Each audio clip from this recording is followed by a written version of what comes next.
Ya jagat pangestu karo wayah Bathara jagat iladala. Kaya lumaku ing wanci peteng kepapak obor sastra biar padang trawangan. Penggaliku bareng aku nyumurupi marang suwane putuku Bratasena kelawan putuku Si Permadi paran Padharjo nggir Bratasena. Handuk berkah pamujine Matswapati kakekku. Sowanku niring Sambikala. Aku ngaturake basaku katura. Ndak tampa gawe gedhening atiku ora liwat pangestuning wong tuwa tampan ana. Ndak gegem dadiake jimat. Permadi. Putuku nggir cah bagus Padharjo sak praptanira. Tansah pinanganing kawidadan niring Sambikala Kanjeng Hyang. Kula ngaturaken sembah pangabekti kula kunjuk. Ndak tampa gawe gedhening atiku ora liwat pangestuning pun yang tampan ana. Kula pundhingga jimat paripe dayan ana ing kasantosan. Kakang Semar Padharjo, wilujeng sinuwun niring Sambikala. Kula ngaturaken sembah bekti kula kunjuk. Sinuwun, ya.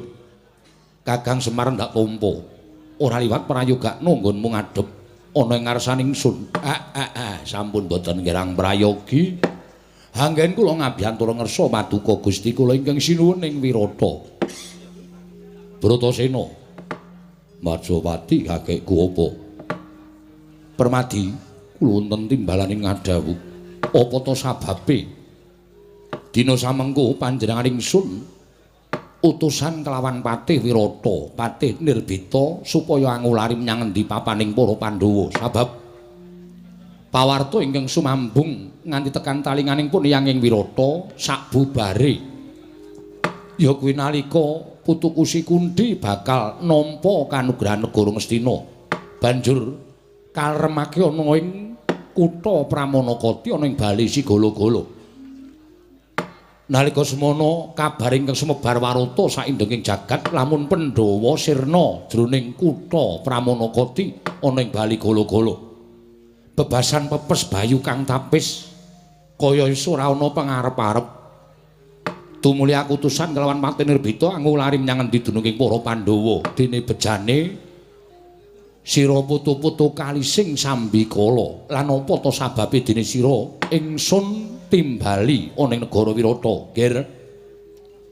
Jumbo kelawan putuku Pandhawa kuwi apan dadi putraning Prabu Pandhu. Sing jeneng Singa singaning Nalendra kuwi ora ana lho kejaba mung Prabu Pandhu Dewayana ingkang wis mapan ana ing kasuwargan jati. Ya wewatakane ya anggone minangka dado pangayomaning para kawula sak negara Ngastina bebasan jagat iki tanpa tanding.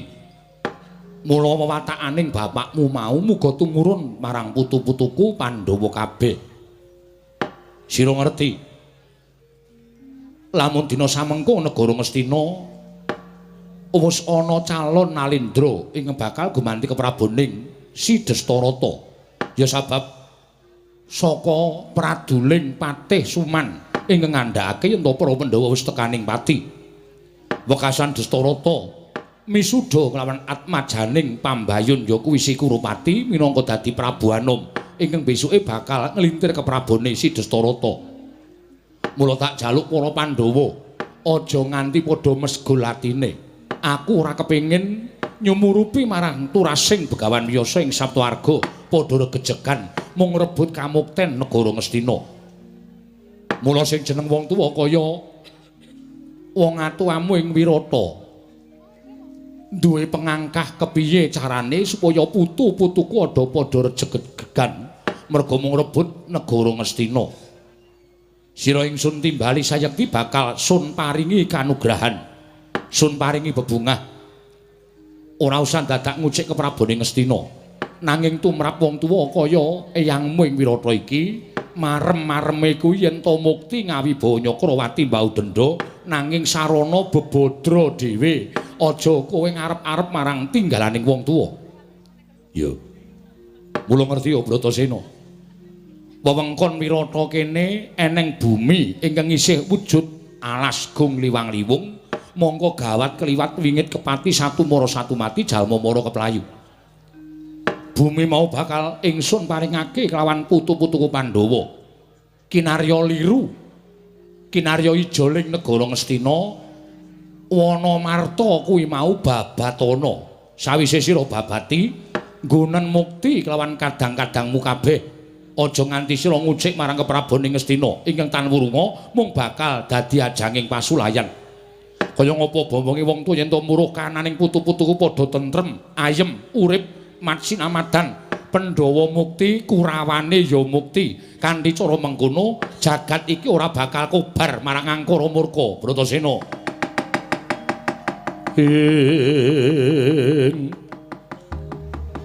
Bremara remangos wamya ngambreng kati karunaning kaswase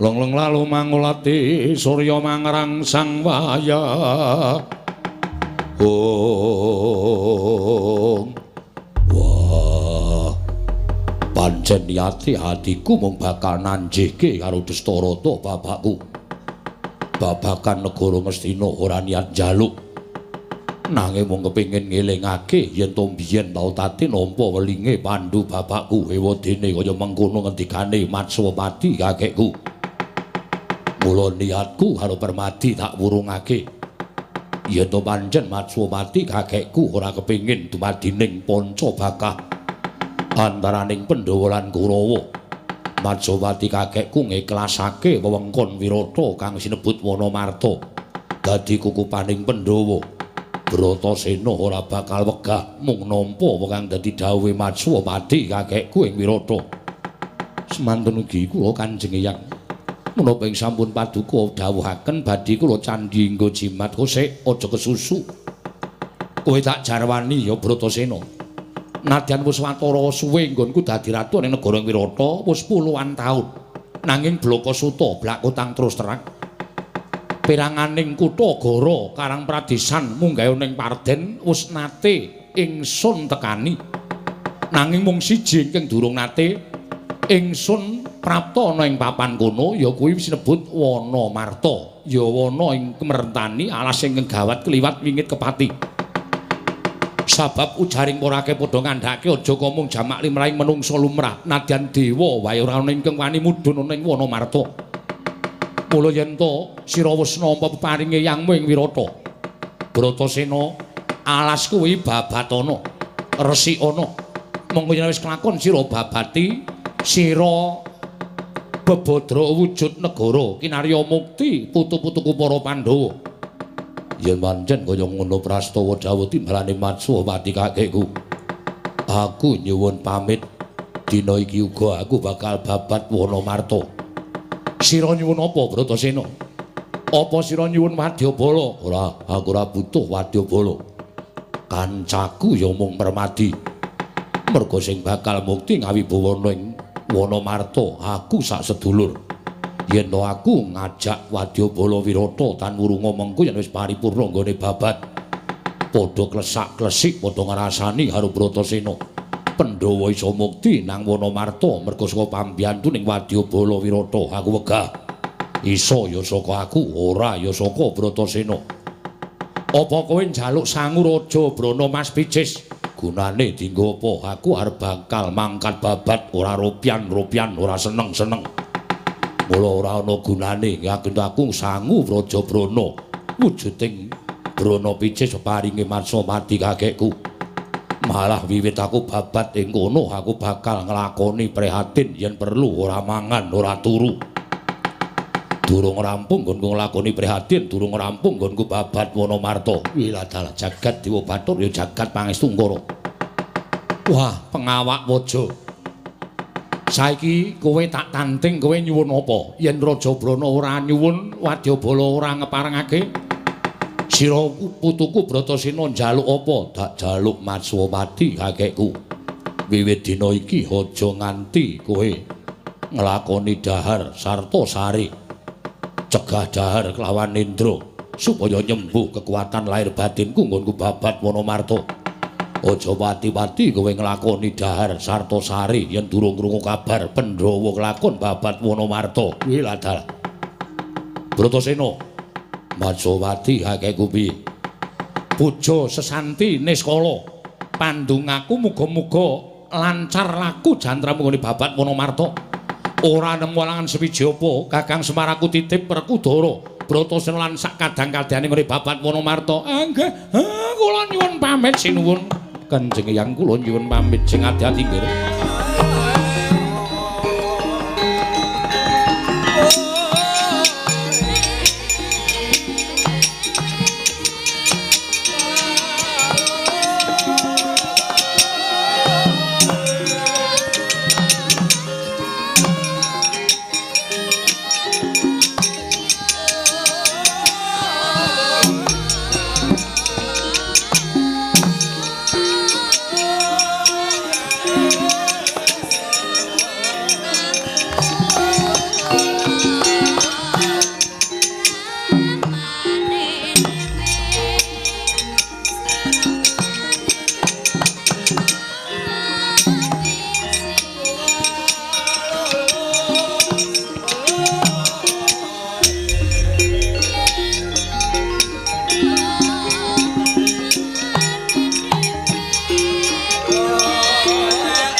Bala Pandhawa mbiyok gumulung mangung siring sata Kurawa kambah umke sruga tite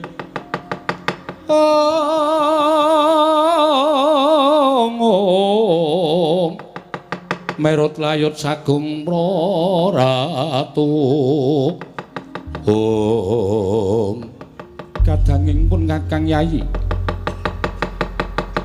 ora nganti antara suwe sira Dimas wis metu saka kedaton negara ing Wirata paran pawartane Yayi barep kakangku dawe Matswati cetha ndak tampa nggone barep kakangku karo aku lan Permadi mudhun saka Saptwarga pengajap genahke perkara negara Ngastina nanging kowe tak kabari yen to Destarata bapakku wis misuda lawan Kurupati jumeneng Prabu Anom tegese Kurupati bakal gumanti kepraboning Destarata bapakku nanging wanter timbalane Matswati kakekku Pandhawa aja mesgolatine aja kagol kogelan rasane merga pengajaping Matswati kakekku aja nganti dadi daredah antaraning Pandhawa lan Kurawa mula tumuli Matswati kakekku paring dawuh karo aku Pandhawa bakal entuk liru bumi ya kuwi ingkang winastan Wonomarta wujud alas gung liwang-liwung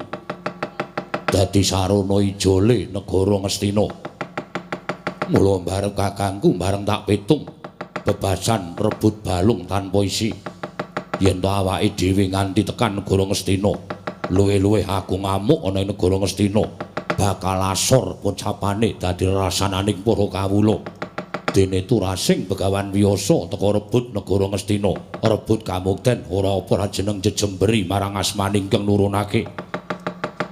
Mula aku ndhisiki Purbawasisaning barep kakangku nampa apa sing dadi ngendikaning Watswapati kakekku. Wonomarta tak tampa bakal tak babati yen to barep kakangku tida-tida penggalihe. Babakan nggonku bakal babat Wonomarta ora usah padha melu-melu permadi rasa nyambut gawe kowe rasah tumandang karya. Wonomarta tak babatane luwe-luwe kembar sing isih bocah. Aja nganti cedhak-cedhak karo nggonku tumandang mengko mundhak keneng apa-apa. Kelakon iki tak lakonane dhewe. Pandhawa mukti ya saka Bratasena, ora ya saka aku. Yen aku iso muktekke dulur-dulurku kabeh. Tegese apa sing dadi kesaguhaning Bratasena ora mung kandhek ana ing pangucap naika babar dadi pakarti. Nanging yen to aku gagal nggone bakal babat Wonomarta. Wah, aku nampa pidanane marep kakangku.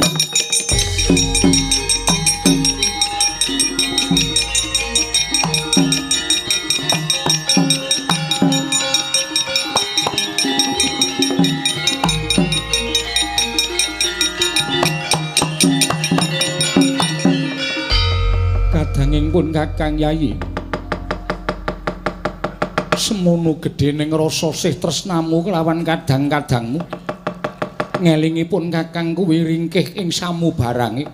Pun Kakang ora nate nyambut gawe kasar kaya siadi lan ora duwe kekuatan ingkang kaya Sira Yayi Bratasena. Mula babakan perkara iki pun Kakang mung bisa nyembuh donga pangestuning pun Kakang tumrap siadi. Barep kakangku sing dadi jole wong tuaku, sing dadi jole bapakku. Donga pangestumu nyembuh marang kekuwataning Bratasena ning aku njaluk karo kowe. Iya Dimas piye? Kowe aja ado-ado karo laku ning Bratasena.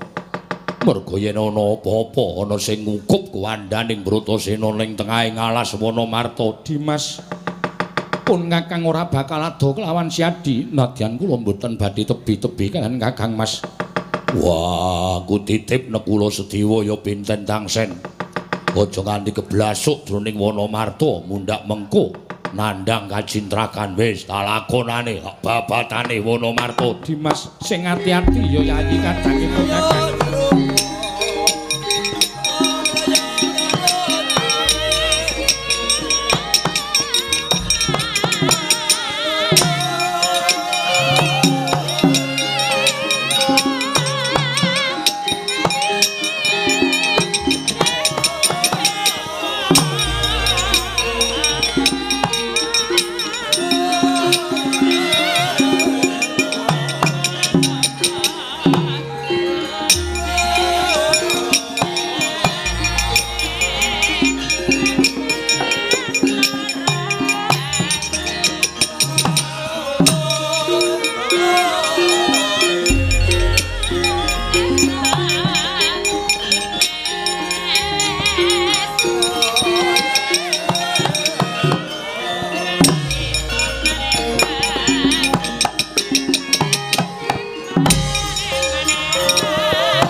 Semar pamoring sukma sinukmaya sinukmaya winaya wingasepi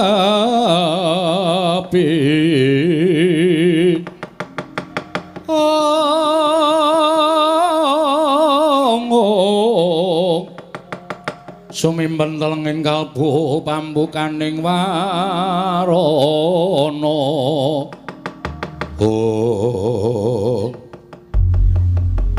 Nunamit pasang kaliman tabi tinebina ing loduni dumawaing tawang tuwang bukulun Paduka miji dating abdi Punanggara Parna inggih Jim Citrasena ngantos Gurawalan anggen kula bidal saking pertapan Sumur Gumuling Anggara Parna wonten timbalan Aja kaget kita ulun piji mangarsama ana ing Sulindra Bawana nggih magepokan kelawan kahanan Wanamarta.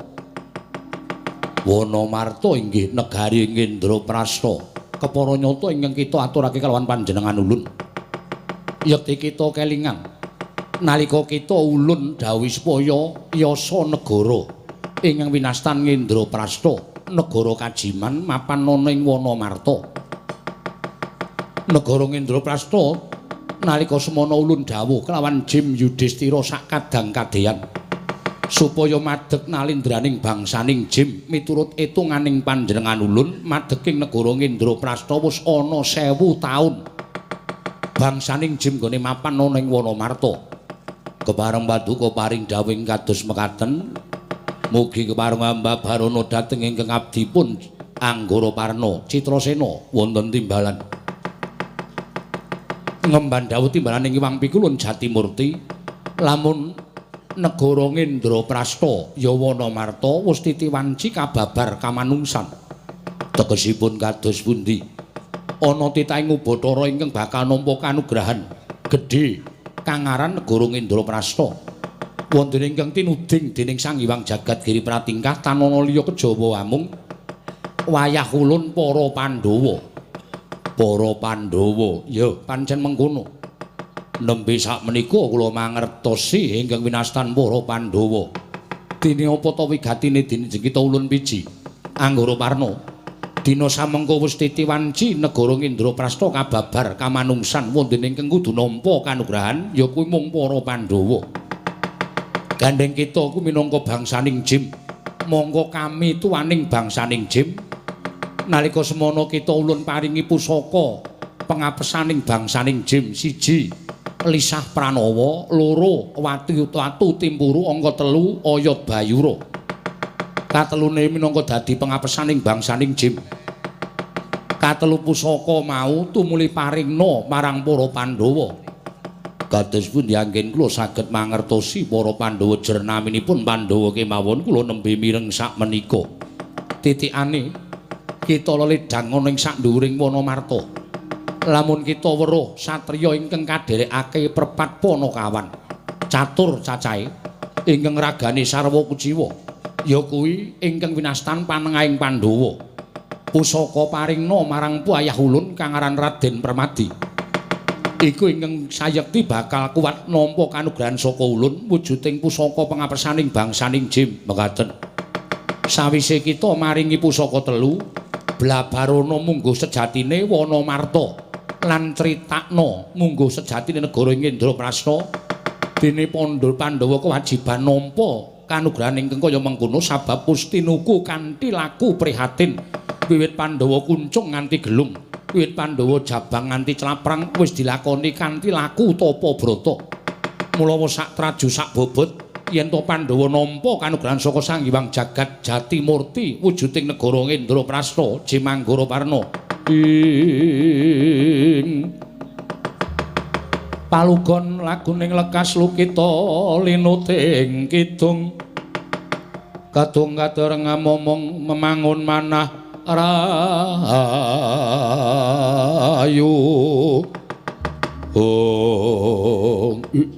ladal menawi cetila mekaten sampun cetha pangandika paduka kula tampi samendhang boten wonten ing karembit Dinten menapa kula kalilanan ngupaya wonten pundi dunungipun para Pandhawa utaminipun ingkang nami Raden Permadi ingkang titikanipun kadherekaken Prabat Punakawan Catur. Sesuk ngenteni apa? Dina iki uga kita budhal. Sabab yen to nganti suruping surya mengko Ngendraprasta mboya kababar tegese ulun bakal nampa Pak dukaning Iwang Pikulun Jatimurti. Lho nggih. Menawi kula mekaten kula nyuwun pamit madhal pasilan sing ati-ati aja kaya bocah cilik. Wondene ingkang bakal mrenahake bangsaning Jim ulun pribadi ingkang bakal mrepeki kelawan Yudhistira sak kadang-kadyan ing negara Ngendraprasta. Lha nggih ngestakaken dawuh paduka Sang Hyang Pikulun Bathara Indra.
Wis prateng tepining Wanamarta.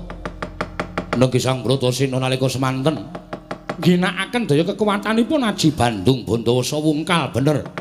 Dilaranipun ingkang paman ing mandira jajaran nggih Sang Gandamana. Wis prateng tepining Wanamarta, eling-eling alas gawat kliwat wingit kepati satu mara, satu mati jalma mara keplayu. Saka rungkuting alas nganti ora isa tinrabas sarating Sang Hyang Pratangga Pati mila katon sintru telenging Wanamarta. Parandene Sang Pengawak Waja iki mboten ate mundur saking geguntur, mboten ate mendha saking pangrerepa. Pantuk pepuntoning tekad sigra miwiti babat. Nalika semanten sigra anjebol wreksa-wreksa ingkang ageng andukiri sela-sela pating jalempah polahe nganti kaya bublas rangkrat candrane.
Pandha tata gati wisraya Indriyaksa sara maruta pawana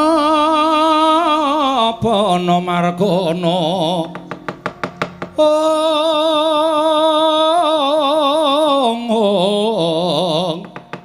Samirana lan warayang wisikan magulingan lima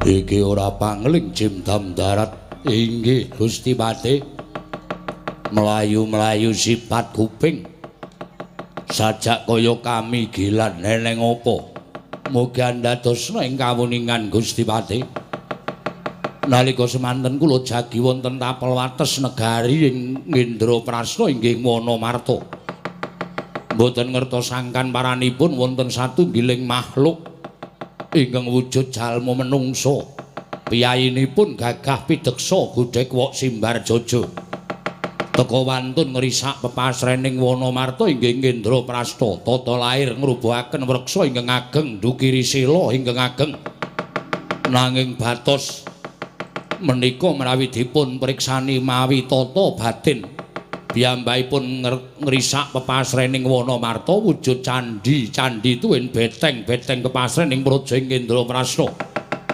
dipun risak dening titah menika lho ana menungsa soroh nyawa teka wani ngrusak marang pepasrening negara ing Indraprasta ya ing Wonomarta yen nganti kadenangan dening ratu Gustimu ya sesembane awake dhewe sinuwun Prabu Yudhistira apa ora awake dhewe bakal nampa pidana ingkang abot lajeng kepareng paduka aja ana ingkang melu-melu tak prepekane kaya ngapa menungsane sing nyosoro nyawa pengin mruput tinjo yomane menungsa iki sajae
Aja kebangetan nggonmu ngumbar marang pepinginan Raden Mandeka.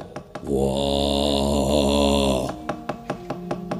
Ana wujuding wewujudan yen tak matke katon ilang. Nah yen tak kedhepke katon cetha iki wujude ngopo? Mokal kowe iso weruh wutuh karo aku bangsaning Jim. Kowe bangsaning Jim ya. Jenengmu sapa? Aku Sapu Jagat. Sapu Jagat, pangkatku Patih. Negaramu ngendi? Ya iki negaraku. Kene wujuding alas bebondotan teko kowe ngaku iki wujuding negara. Panjen yen ditonton nganggo tata gelar lair kene wujuding alas nanging batin kene wujuding negara. Ya iki wujud negara Kajiman. Ingkang winastan negara ing Indraprasta. Raden, kowe ngrusak pepasrening praja ing Indraprasta. Kowe ngrubuhake wit-wit gedhe ndukuri watu sing gedhe. Tata lair sing mbok rubuhke pancen wit gedhe nanging batin kowe ngrusak pepasrening praja ing Indraprasta. Sing tak rubuhke wujud wit sing tak dukiri wujud watu perkara wong liya ngandhakake kuwi pepasrening praja mangsa Baranga. Iki negara bangsaning Jim, aku menungsa kowe Jim. Derajate dhuwur menungsa tinimbangane Jim. Malah kowe matura karo ratu Gustimu, kowe minggata sawadya balamu. Papan kene arep tak nggo mukti karo dulur-dulurku. Papan kene arep tak babati, arep tak gawe sewijining papan kinarya mukti dulur-dulurku kabeh. Wah, sumuk nyawamu keparat. Kowe bakal nyingkirake para bangsaning Jim apa kira-kira wis serep nyawamu? Ora ana jamak lumrahe menungsa kalah karo bangsaning Jim. Nadyan dumadining beda nanging antaraning Jim lan menungsa kuwi derajate dhuwur menungsa. Aku dumadi saka bumi, kowe dumadi saka geni. Baliya marang papan asal mula bukamu akrek jangkamu sirna marga layu, ha?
Iki aku ngerti eneng menungso kulite kandel. Tak cokot siungku ora tedas, tibani tangan ora dirasakake. Wah, pancen digdaya sekti kalintang jayaning perang. Nanging apa mung tekan semene kekuwataning patih sapu jagat. Kowe kena daya kemandenku. Tampang sutra jala kencana isa nglawat meguru karo kowe 20 taun Raden.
Sambata kowe. Kena daya kemandenku Tampang Sutra Jala Kencana. Kowe ora iso nglawat kaya kepulut pedhut peteng.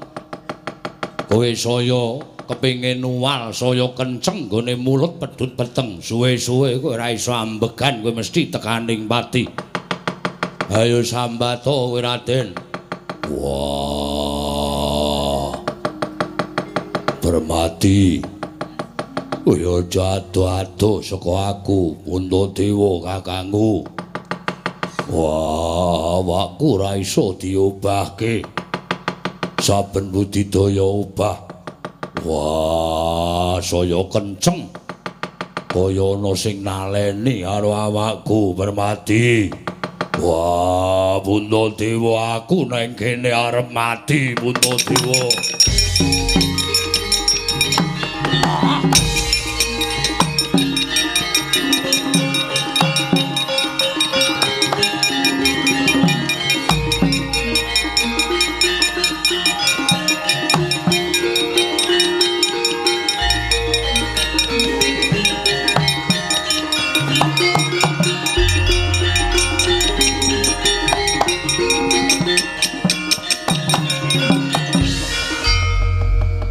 Semar kula ing atase Kakang Mas Bratasena kuwi pengawak go ngaluhur nanging lha kok Permadi kaya kelangan lacak mlebu tengahing alas Wanamarta alase pancen terlalu luas dadi nyuwun mangapunten mesti mriko menggok ngulon sampean mboten ngerti liriting. Ora ana wong tuwa tak kepruk bata ora. Ana wong kok rating. Nala garing kowe ngerti ora? Ndaramu nendi Ndara Bratasena arahe le babat mau. Waduh, ayo ora ngematke kok. Kowe iki melu ki kon ngematke. Ha wong aku karo Petruk malah ombek jambu mete ya, Truk. Heeh. Ayo ngelak kaya ning tengahing alas ki rumangsane padake. Gong, kowe ngerti Ndara Bratasena ora? Minggok nendi? Aku ora paham. Lah kowe iki mau ya ngopo? Wes aku pokoke nang alas ki le merem kerep Truk. Mergane anggere weruh tikungan ana watu gedhe ki rasane kaya ana memedine. Mongko aku ora memedi ki wedi. Ayo. Wah. Permati. Puntadewa aja adoh-adoh karo aku Permati Puntadewa aku ra iso nglawat Kakang Semar wonten dawuh ana swara pripun ana swara cobi kayak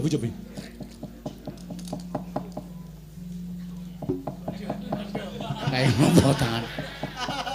Wah. Macan. Ampun mriko, nika sarang macan. Nala garing, wonten dawuh kowe sing isih rada enom. Kupingmu mbok menawa isih cetha. Ha sampeyan dawuh ya karo tuwekan. Arah ora mundur. Wah. Permati Puntadewa aku mati ning tengah ngalas swara apa nala garing senso napa nggih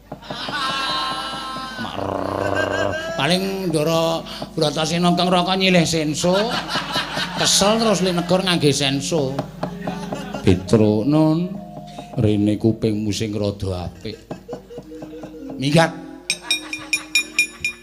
minggat ya rungokno Petruk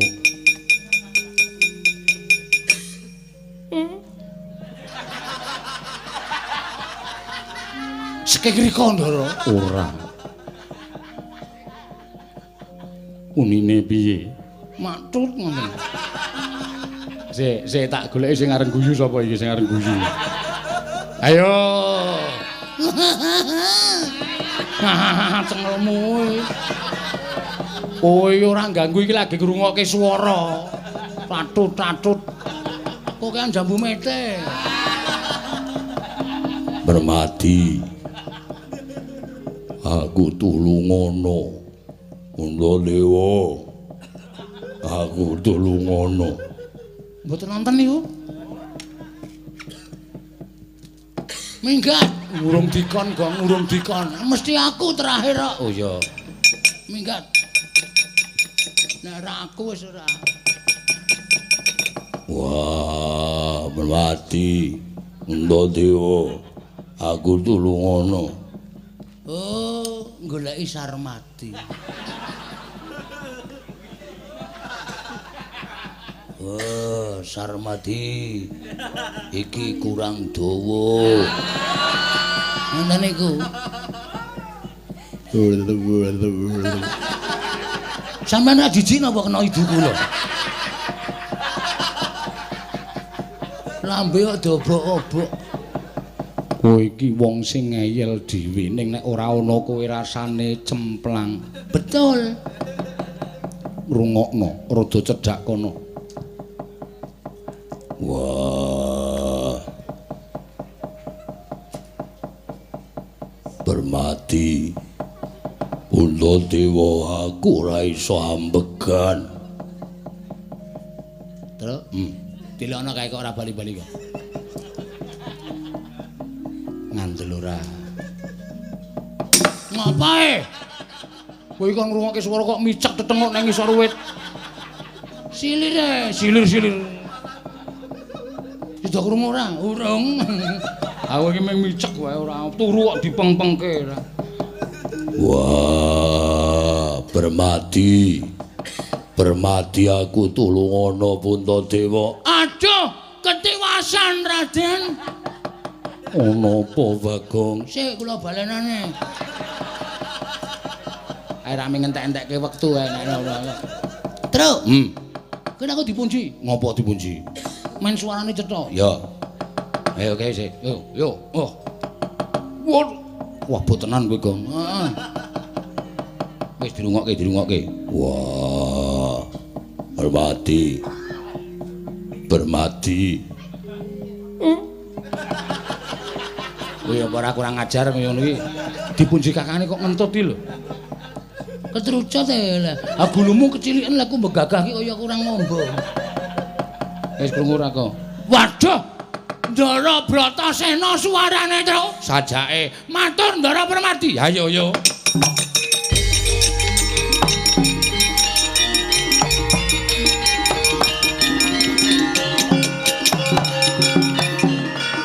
Matur Ndara Permadi cetha Waldata wela-wela.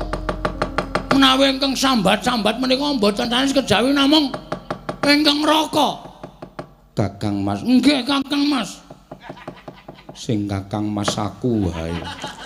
Kowe ora usah nembut Kakang. Kakang Mas Bratasena. Kakang Mas kena ngopo? Mboten ngerti kok. Waduh, Permati. Puntadewa, aku tulungono, aku ora iso ambegan. Ngoten niku asmane kumat saja. Sopo sing kena asman? Ndara Bratasena. Ndara Bratasena iki bendaramu kuwi sehat wal afiat.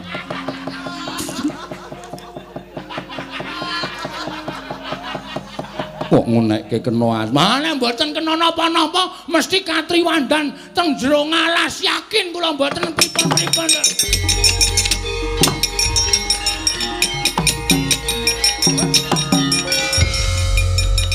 Ndara Bratasena nek ora ditulungi ngrekoso reng. Ayo do mangkat ora. Wah, iki nek ora marani Ndara Bratasena. Iso entek-entekan iki ora. Alhamdulillah. Iso gawe senenging dulur-dulurku. Tak terima-terimake ora masalah. Iya. Titekno.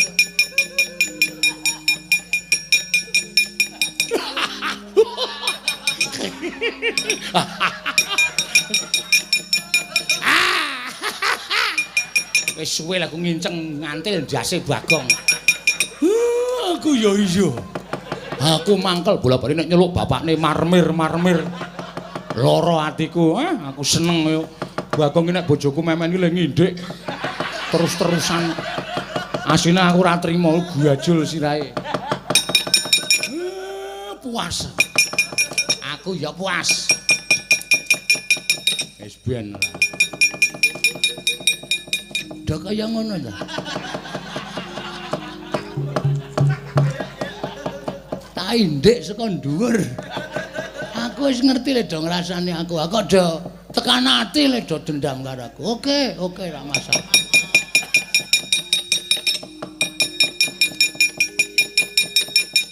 Ora tak paeka tuman wae.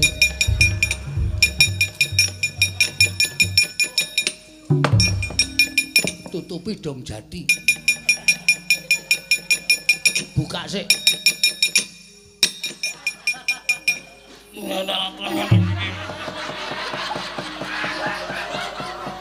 Toman wae. Campur lo remah. Wis.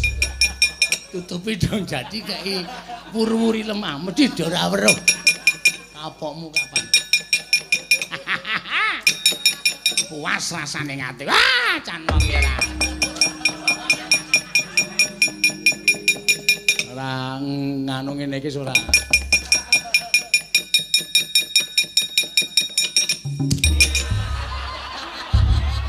Hei! Hei! Mudar kowe. Ayo, sumbara kowe. Bagong kurang ajar. Iki piye iki? Iki nggo guthik barang. Lah setan. Aku dunggahke. Sone ora kurang ajar. Iso. Yo, awas, mancat. Yo.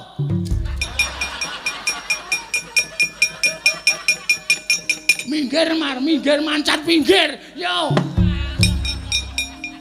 Aduh. Wah, keneng dhewe aku. Ayo, mangkat yo. Sing gawe jugangan sapa? Aku. Kok kowe gawe jugangan nganu ngapusi bapakne? Ngopo gajul aku? Loh, aku ora sengaja. Ora sengaja apa? Niru ndara kok. Kowe ngomong asline gajul aku kok. Weh. Ayo. Semar kecemplung dhewe aku.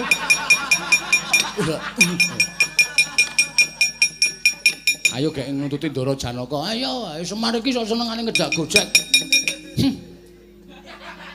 Mambo ta iki? Kok ta iki? Mer, cawek kono.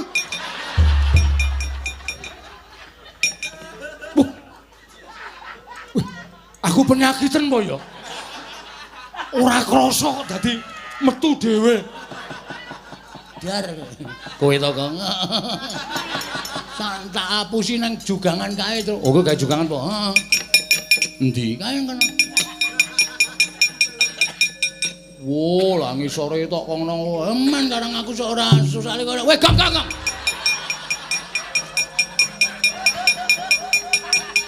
Setan ora. Untung aku dhuwur. Waduh, lah tak wisuh iki. Reng tak andani, Reng, aku tidak pengen tahu. Apa lho, Reng? Ora pengen ngerti aku, pokoke ora pengen ngerti.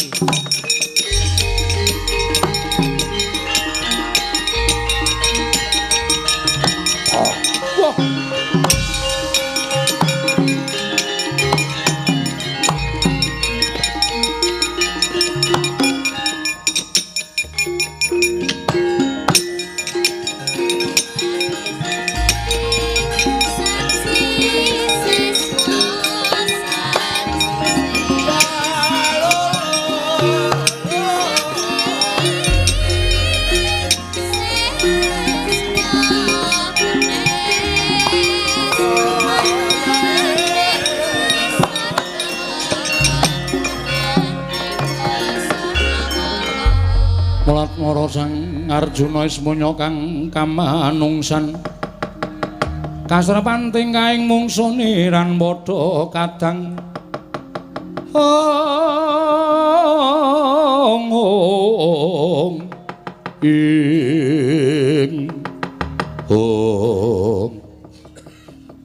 Nuwun sewu Sampun kerja ting penggalih Raden, kula ingkang merpeki dhateng jengandika Raden.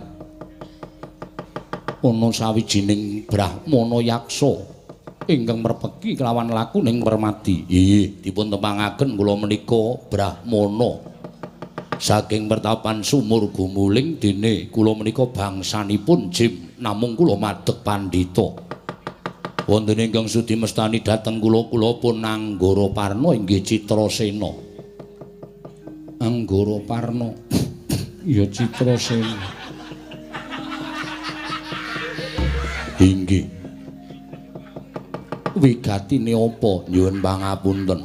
Menapa panjenengan ingkang nami Raden Permati? Iya, pancen bener mengkono. Woh, nai ngaten boten klentu anggen kula merpeki dhateng panjenengan. Wonten menapa pindah rada kono Anggara Parna? Kae dong apa to kae? Adus. Adus. Wis apa? Ndara Permadi nganti ngono. Adus. Wak cemplungke kali lho. Petro aja kurang ajar. Aku ki ra ngopo-ngopo. Wis.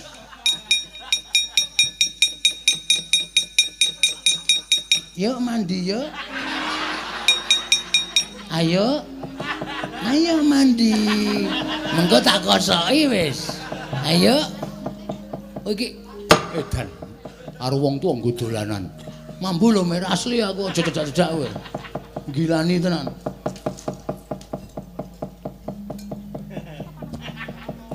Sing ketepol kaya ngono kok ora gelem adus. Jos. Iki nek ra ganti jarek. Irunge do buntet. Aku mambu bakmi goreng. Liyane do mambu apa? Raden, ana dawuh apa menemban? Menapa paduka ingkang nami Raden Permadi lan peranganipun para Pandhawa? Ya pancen mengkono. Lah ngaten boten sisih panggen kula merpeki dhateng jengandika. Kula dipun utus Sang Hyang Bathara Indra nyaosaken keringkianipun bangsaning Jim. Pusaka 3 wujudipun watu timpuru, oyot bayura lan lisah pranawa.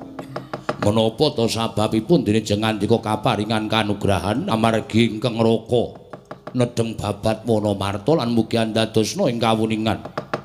Papan menika sanes wujuding wana nanging negari kajiman. Wontene dawuhing Hyang Pikulun Bathara Indra Pandhawa ingkang kedah nampi kanugrahan negari Indraprastha ingkang badhe kababar kamanungsan.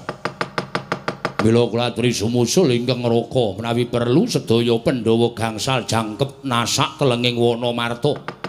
Langkung gampil anggenipun badhe mbabar negari Indraprastha saged kamanungsan saengga saged dados sarana muktenipun para Pandhawa Raden.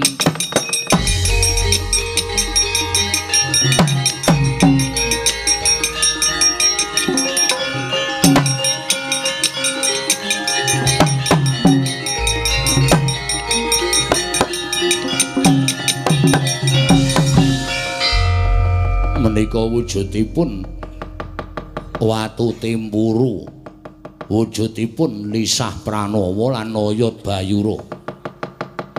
Watu timpuru menika menawi dipun sawataken bangsaning Jim saged lebur tumpur tanpa dadi. Oyot bayura menawi dipun sabetaken bangsaning Jim saged lumpuh boten gadhahi kekiyatan. Wonten lisah pranawa menawi dipun usapaken wonten ing netra saged nyumurupi sedaya bangsaning Jim Raden. Yen to pancen kaya mengkono penemban tak tampa. Sepisan malih kula nyuwun Pandhawa jangkep gangsal kedah ngrencangi Raden Bratasena anggenipun babat Wanamarta supados enggal gampil ngasoraken bangsaning Jim. Yen to pancen mengkono aku nedha nrimo banget penemban. Apa ingkang wis mbok ngendikake bakal ndak lakoni. Nggih, kula ingkang badhe ngawat-awati jengandika Raden saking Dirgantara Raden. Oh.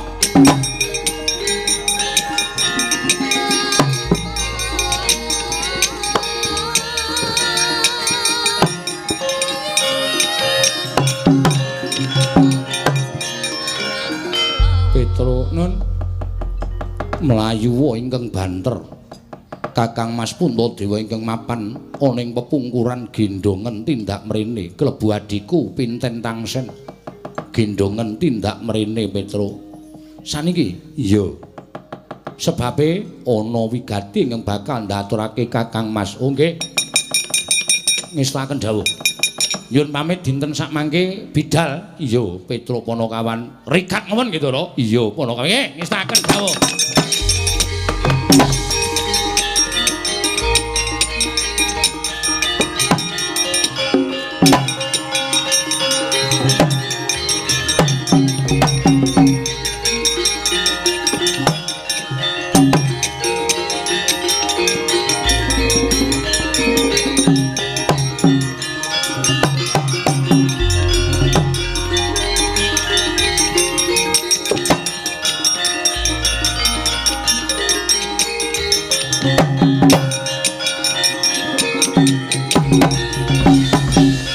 Matur Ndara Puntadewa sewu Padyagung mangaksami. Iya ya Petro ana apa? Ngaten lho Putra. Sawanten sampun Ndara Puntadewa menika dipun dawuh dening Ndara Permadi ing nalika semanten pinanggih kaliyan jem naminipun Anggara Parna. Iya saban. Lah, mlayu ngaten kira.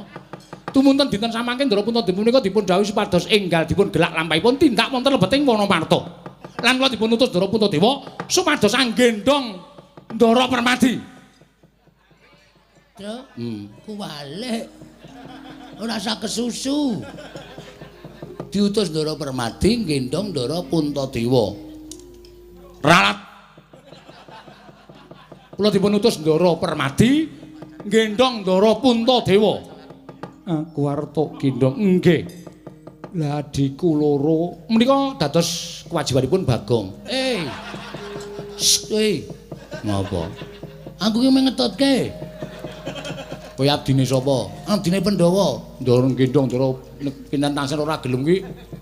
Potong bayarmu ye. Ya ora ngono. Tindake. Ora kuat loro. Mboko siji. Lek bolak-balik. Wis pokoke Ndara Puntadewa tak gendhong kowe gendhong Ndara Pinten Tangsen. Ora tekan kono gecek sirahmu. Monggo. Iya Petro Permadi menyang endi? Teng rika. Pundi to? Lah iki. Oh, dirangkul kok ora kena. Pun? Iya kok. Kendel, ora usah obah-obah. Niki 120 km per jam. RE King. Iya Petro. Kendel nggih? Iya. Yuk. Ora nang sirah. Yo, sijine gak wis ngrekoso iki. Loro gek bobote kaya ngene. Wis gek mlayu Bagong nggih, mun santai mawon karang ya sing jeneng orang iki ora.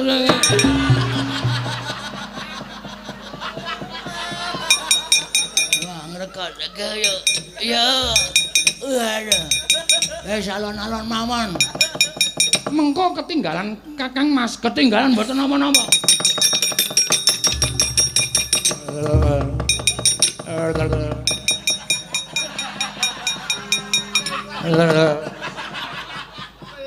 Ndara opo?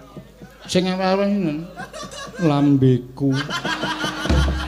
Saking bantere nganti keder Petro. Oh nggih dialonke ngono ta. Satriya kok sementen yo awa. Dalonke meleh? Iya alon wae. Allah.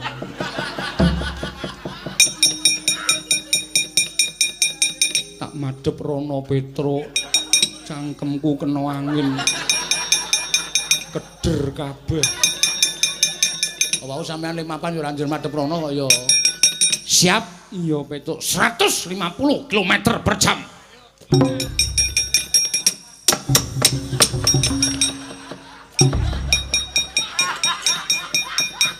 Aku wegah nek carane ngene iki. Nganggo nabrak ya apa-apa.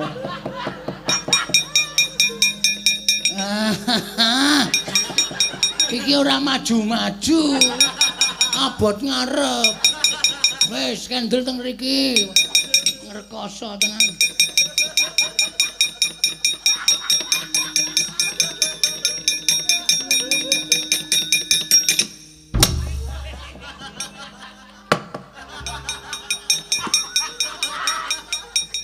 Sesuk neh rasah sok aneh. Aku wegah kowe nek kongkonan Petruk. Petruk nduk kapake Kakang Mas. Kula jak banter niku nuwun sewu tutuke keder. Bareng kula alon ki kepleh-kepleh napa nggih? Kepleh-kepleh ndasmu. Karo bendoro kok ngepleh-ngeplehke. Adiku ndi? Bagong.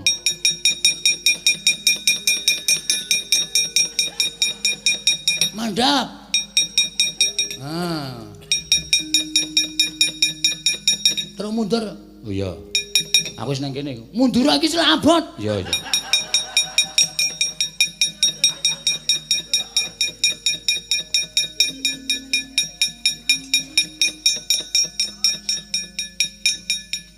Endi, Gong? Semaput. Semaput kok omong. Aku tahu wis semaput omong. Aku harus semaput. Wis biur. Semplung kali ya, Kang. Edan. Kakang Mas, opo Yayi? Dawing Jimanggara Parna kinen bidal. Sedaya Pandhawa jangkep wonten ing Wonomarta. Yen to pancen mengkono ayo Yayi digelak lakune monggo kula dherekaken Kakang.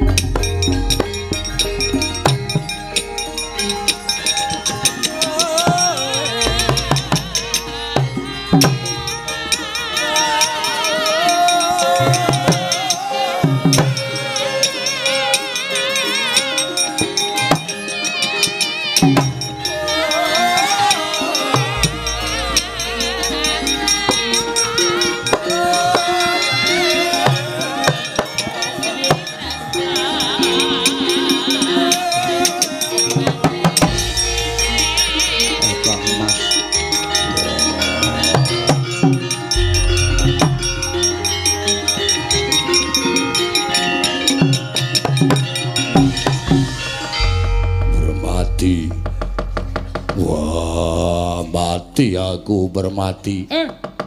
Kenging napa niku, Kang?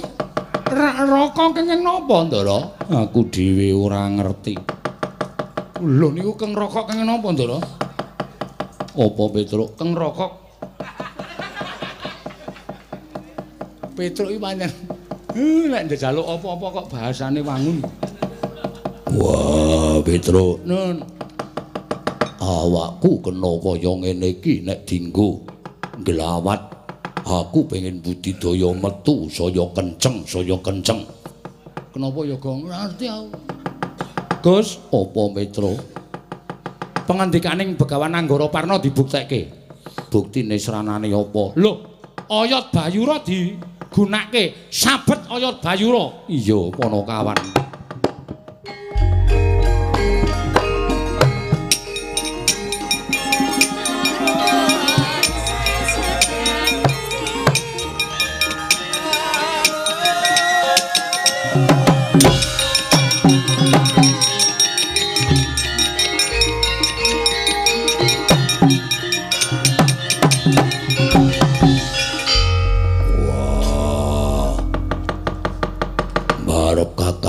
Permadi tak kandhani. Mula aku njaluk kaya jado-ado saka Bratasena. Iki dudu wujuding alas, nanging iki wujuding negara kajiman. Aku wis ketemu dhewe karo nayaka negara kajiman, malah aku kena daya kemandene ora iso obah. Nanging tumrap Bratasena bangsaning jim kudu kalah karo bangsaning menungso. Aja mundur, ayo digelak lakune Permadi.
Pandhawa tata gati Wisraya Indriyaksa Sara Maruta Pawana Bana Margana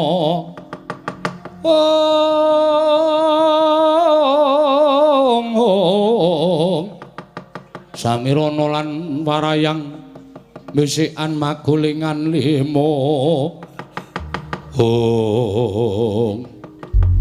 Patih Sapu Jagat suwanana ing abiyantaraning Sunana wigati apa? Nuwun sewu sinuwun. Dosa menapa ing badhe kula sandhang dene kula mboten katimbalan teka wantun ngabiyantara ngersa paduka Gusti kula Prabu Jim Yudhistira. Mugi andadosna ing kawuningan bilih sakmangke wonten titahing Ubathara ingkang wujud menungsa ingkang wantun ngrisak telenging Wanamarta. Tata gelar ngrubuhaken weksa tuwindukiri sela ingkang ageng nanging batos ngrisak bebeteng tuwin candhi-candhi pepasrening Projeng Wanamarta. Samangke saged kula lumpuhaken mawi daya kekiyatanipun ingkang abdipun Patih Sapu Jagat. Purbawasesa wonten asta paduka kula sumanggaken anggenipun badhe paring purbawasesa lan paukuman dhateng titah menika sinuwun.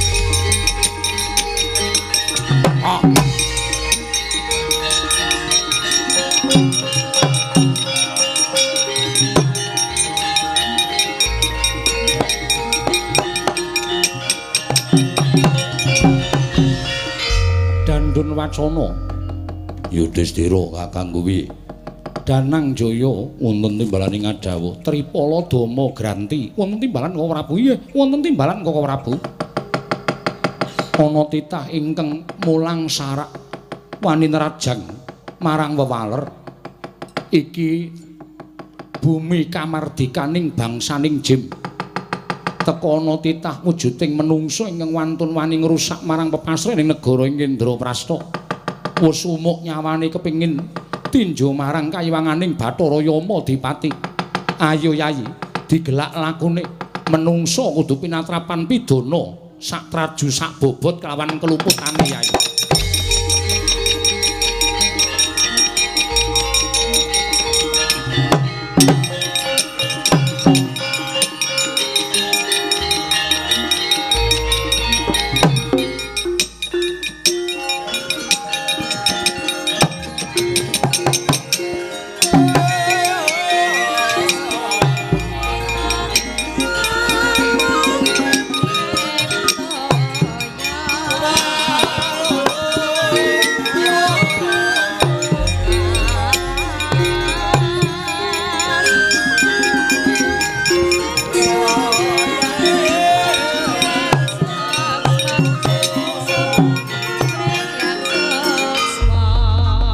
Kulun Sang Hyang Bathara Indra ingkang honyang Madyapada mrepeki dhateng jasad kula. Ya, Yudhistira. Dandun Wacana Danang Jaya Tripala Dama Granti. Ulun ingkang prapta ngabiyantara ning negara Indraprastha kene. Kasinggihan sabda pangandika paduka. Menapa badhe paring pidendhan dhateng jasad kula? Ada kadhokati kajron menapa? Yektine praptaning ulun ana ing Wanamarta sayekti mung bakal paring dawuh kelawan jeneng kita Yudhistira miturut itunganing Sang Hyang Jagat Giri Pratingkah nggon kita dadi nalindrana ing Wanamarta ya ing Indraprastha dina samengko wis ganep 1000 taun anggen kita dadi makuthaning bangsaning Jim mongko sayekti negara Indraprastha iki bakal kababar kamanungsan tegese nggon kita bakal urip ana ing jagat minangka dadi rajaning Jim kaya wis rampung kewajiban kita. Wondene sapa titah pujangkara ingkang bakal nampa kanugrahan wujuding negara ing Indraprastha tanana liya kejaba mung para Pandhawa. Ingkang kapandhegan ya kuwi si Bratasena ingkang wiwiti babat Wanamarta. Kita jawani pisan-pisan ngrangsang sarta jawani pisan-pisan nandhingi marang kekuwataning para Pandhawa jeriku dadi utusaning adil ingkang sayekti besok bakal mbingkas angkara murka. Dene apa to sababe para Pandhawa nampa kanugrahan ingkang kaya mengkono sabab ya mung Pandhawa ingkang wis nuku kanthi laku prihatin lan tapa brata wiwit urip ana ing alam padhang wiwit wujud bocah nganti tekaning dewasa tansah laku prihatin lan tapa brata mula undu-unduane ya sak traju sak bobot kelawan ingkang wis dilakoni dening para Pandhawa Yudhistira sadhela maneh para Pandhawa bakal prapta ana ing mapan kene kita aja wani pisan-pisan ngembari marang panguwasaning para Pandhawa sabab mara gage wengakna permana jati kita sawangen sapa ingkang lenggah ana ing singasana Adipalengganing Puntadewa Yudhistira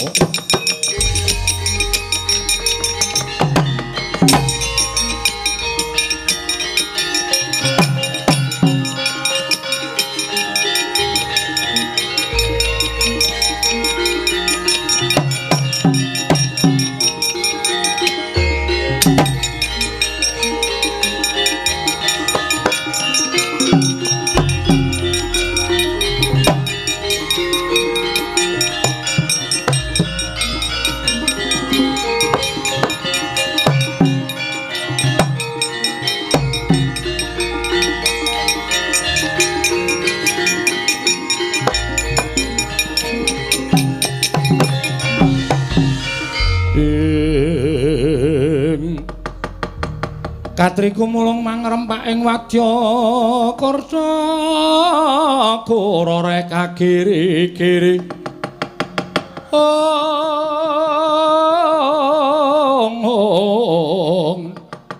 ora nanggana gawe gelarira wang-wang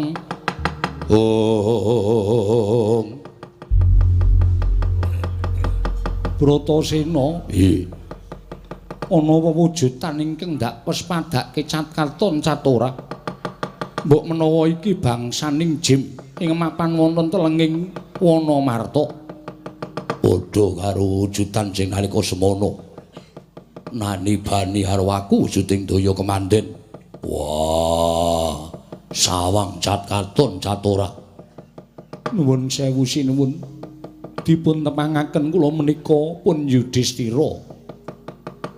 Awon tanpa warni kula ingkang nglenggahi negari ing Indraprastha menika kadang kula sekawan inggih menika pun Dandun Wacana Danangjaya Tripala Dama Granti apa sababe jeneng-jeneng sira nyembah kelawan aku jernyatane sira kuwi wujuding Nalindra kula nyuwun pangapunten panjenengan jalma wantah utawi titaing Bathara dene kula bangsaning jim derajatipun inggil menungsa tinimbanipun bangsaning jim mila nadyan kula Nalindra kula kedah ngetingalaken unggah-ungguh tuwin tata krami kula dhateng bangsaning titahing Bathara kados jengandika Raden Puntadewa tur malih leres ngendikanipun Sang Hyang Bathara Indra teka wonten satunggiling jawata ingkang lenggah angemongi dhateng jengandika Raden Puntadewa tanana wonten sanes kejawi namung Sang Hyang Bathara Darma.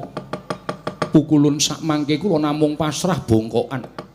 Menawi paduka pukulun sak kadang badhe anjabel negari Indraprastha kula caosaken tangan kula kekalih.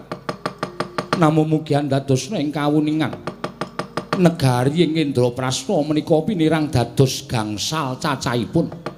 Ingkang wonten tengah piyambak menika winastan Praja Ngamarta.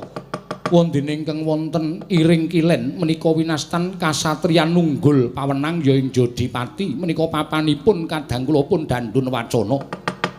Ingkang iring ler menika winastan kasatriyan Madukara menika papanipun kadang kula pun Danangjaya. Ingkang wetan tuwin kidul menika wonten kalih kasatriyan Sawu Jajar tuwin Bumira Tawu. Menika bapanipun Tripala Dama Granti wonten ingkang tengah menika kedaton ingkang winastan negari Amarta. Menika papan kula anggen kula lenggah dampar negari Ngamarta Kanjeng Raden Puntadewa. Mila sakmangke menawi jengandika badhe anjabel negari menika dados panguwasipun para Pandhawa kula namung sakdermi nglampahi. Kula titip negari Indraprastha monggo kinarya mukti jengandika sakadang. Kula asalipun saking geni badhe wangsul wonten ing geni malih sinuwun.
Nderek remen Den, kula nderek remen. Dikandara pun pikantuk kanugrahan wujudipun negari Kendraprasta ingkang sakmangke biak sampun ical pewujudan negari Kajiman, sampun wenteh wujuding praja ingkang luar biasa. Edi peni turya endah sedaya mawa sesotya. Ya Kyai Semar ngaturke panuwun ingkang tanpa pepindhan kelawan ngersaning Gusti Mahanasa. Dene para Pandhawa nggone padha laku prihatin wis kaya mengkene kahanane. Syukur. Waduh. Wong ki nek seneng prihatin sak nggon-nggon entuk kanugrahan ya, Tru. Ha iya. Ndara Pandhawa wis ora bakal saba ngalas meneh. Ora sak bakal saba papaning para brahmana-brahmana. Pecrabaan kene pindah pertapan kono. Lah iya, saiki sentuk negara wis. Seneng dhewe. Aku ya melu bungah, Tru. Nang isih mambu. Ya wis ben. Sutuk gagas ora. Mula Kang Sangga kuwi sadurunge aku methuk kelawan Kanjeng Ibu tuwin Kanjeng Eyang, luwih dhisik aku tak mapan sawetara tilik marang negara Kendraprasta. Nika pangaos sampeyan Purbawasih wonten asta sampeyan. Monggo Ndara. Iya, Kakang Semar Bratasena Janaka ayo.